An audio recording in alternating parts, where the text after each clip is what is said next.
আসসালামু আলাইকুম। কয়েকদিন আগে তো দেখিয়েছিলাম যে আপনাদের ভাইয়া অনেক যত্ন করে মাটি রেডি করছে, গাছ লাগাবে। তো যাই হোক, সে লাগিয়েছে বেগুনের চারা, টমেটোর চারা, ঢেঁড়স, তারপর কাঁচামরিচ, লাউ গাছ, ধুন্দুল, অনেক কিছু দিয়ে করেছে। তা আমার তো আসলে উঠা হয় না সেভাবে। তো আজকে ছাদে উঠলাম, একটু সময় পেলাম, স্কুলেও কয়েকদিন প্রোগ্রাম ছিল।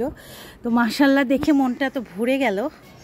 এই যে আপনাদের ভাইয়ার এত কষ্ট করে লাগানো গাছ, আল্লাহ শুকরিয়া, সে সেটার ফল পাচ্ছে। এই যে ধরেছে, আরও আশা করি আল্লাহর রহমতে ধরবে। 4টা গাছ লাগিয়েছে বেগুন, তো 4টার মধ্যে 2টাতেই আল্লাহর রহমতে সুন্দর।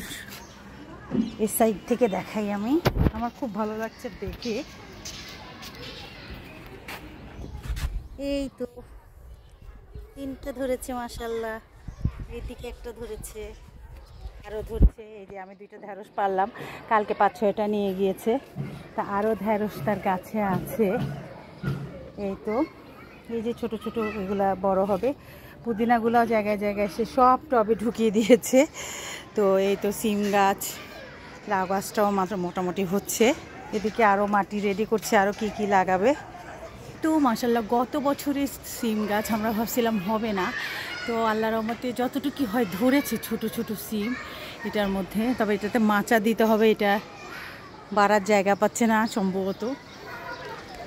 এই তো মাশাআল্লাহ টমেটো গাছে মাত্র টমেটো আসা শুরু করেছে।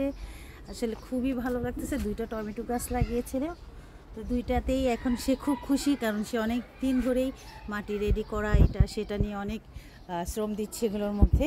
এই তো লাউ গাছ, এটা মাশাআল্লাহ বড় হচ্ছে। এই পাশে একটা সিম গাছ, এটাতে মাচা দিয়েছে, এটা অবশ্য আর একটু মনে হয় মাচা দিতে হবে। এদিকে ধনিয়া পাতা,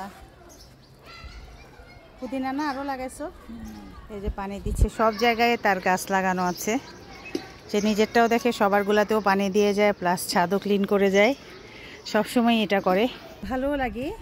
মাঝে মাঝে আমি রাগ করি যে তুমি এত কিছু করার কি দরকার, বলে না আমি কাজ করি, অন্যরা যাক না যাক, ছাদটা পরিষ্কার থাকলে ভালো লাগে। তো সে নিজেই ক্লিন করে।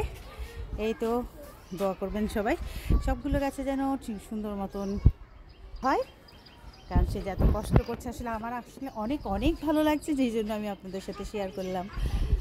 দোয়া করবেন আমাদের সবার জন্য। আল্লাহ হাফিজ।